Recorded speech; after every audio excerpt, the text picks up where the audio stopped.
you dying to see? And I'm not asking you what fight. I'm asking you what fighter. Who are you dying to see, right? We got a new year. Who are you excited about? Who's moving the needle? Who are you the biggest fan of? Anything in that vein is the response that I'm looking for right now. And that's always a hard one, by the way. This is not a trick question. That's always a difficult question. Very few times is there an athlete that you want to see. There is a match that you want to see. We still have stars. Red Panty Night is still real. By the time a fight came around, Conor's going to be ready to break records. That's still real. That's not changing. But I'm asking a question. Is that your answer? If anybody I could see, I want to see Conor the most. Or if you were to juxtapose that and go, hey, you know what? I hear about this rumored return from Nick Diaz. Or are you against it? Are you saying, hey, neither one of those guys, a little out of sight, out of mind. I want to see some new, fresh blood. I mean, I'm just asking the question. George Masvidal was the number 2 draw in this entire sport. Now, he can reclaim that, but it's hard. It takes some work. And in the specific spot that Masvidal is in, he will need a partner. Great, maybe that's the road that you're going. Well, what about Nate? Nate's a free agent. He can pop up anywhere he wants, including the Ultimate Fighting Championship. And it's a fun question if you really put your mind on. Do you want to know what the correct answer might be? If I go grab 100 people, just like you guys, right? We all pay attention. We got a community here. We follow the sport. If I go grab 100 people and I was to survey them and they were to accurate answer honestly, not something that they think they should say out of respect,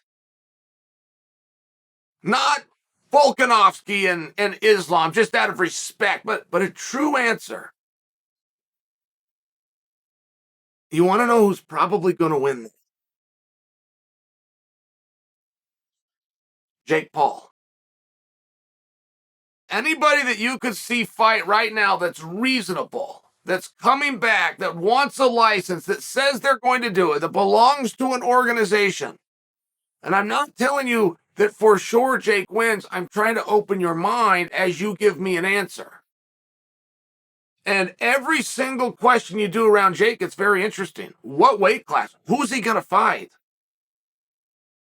3 rounds or 5 rounds? Should be 3. Is it going into a tournament, right? I mean, you can play this a whole bunch of other different ways. Is he going to be a main event? Is he going to walk in on day 1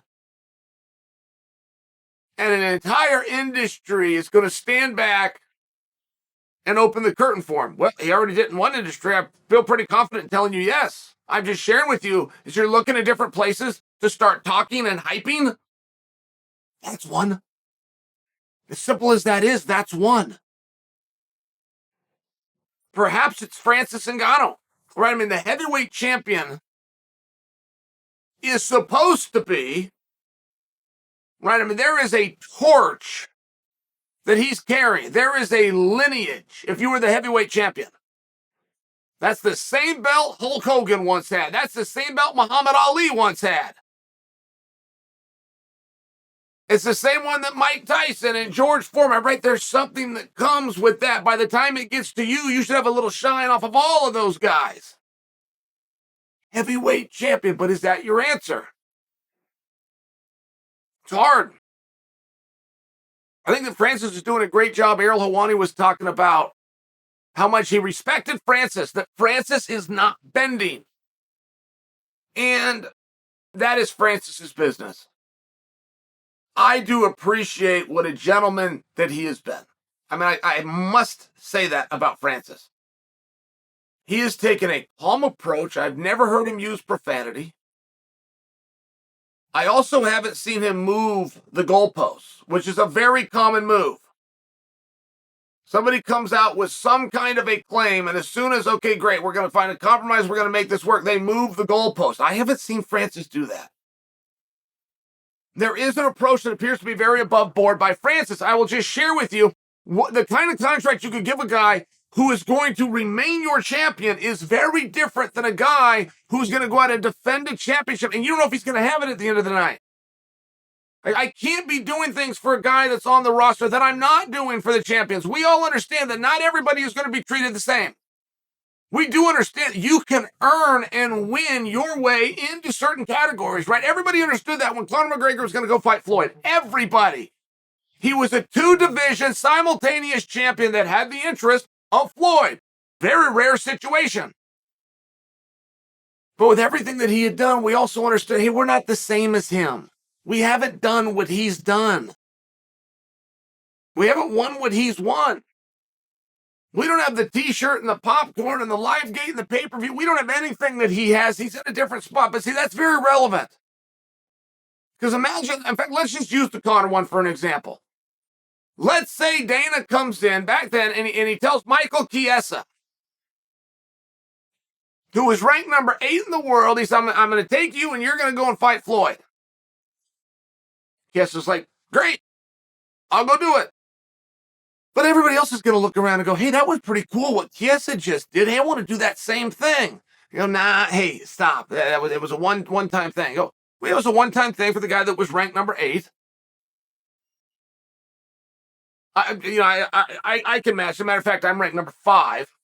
So yeah, it's a certain category for us, but I certainly am in that same category. I mean, you see where it gets a little bit tricky. You see where it's a little bit different. And so right now, you could also see where Francis would qualify for that. Hey, that's the biggest, the scariest, the knockout artist. He's got a whole bunch of things in a category that other people don't have. You could see where it'd be an anomaly to be in a position to do something different until he's not. I mean, when you want to talk about Francis versus Jon Jones, you can break that down and you can be as nice as you want to be about that. There is a very cold, hard reality. This is not about can Francis beat Jon? Will Francis beat Jon? Am I willing to bet that Francis beats Jon? Francis had better beat Jon. Every bit of the Francis Ngannou story changes on a dime. If your great big can barely make the limit heavyweight loses to a 205-pounder, the way your story will be told every single day moving forward will be different.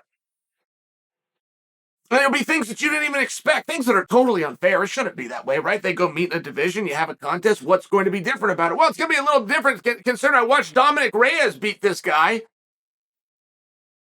So if Dominic Reyes beat this guy and you can't beat this guy, that means Dominic Reyes can beat you. And now, come to think of it, I saw Dominic Reyes lose 3 fights since then. I guess all those guys can beat you too. I guess 205 pounds is just a much better division than heavyweight. You're not any good, but all the guys that you beat all suck too. Let's just bring up the 205 pounders. They're clearly better than you. Do you understand? That's what's going to happen. And that will happen. There will be no soft landing. There will be, oh, my knee was bad. There will be no nothing at all. You got the biggest heavyweight that you can find, and he can't handle a 205-pounder. You got a problem.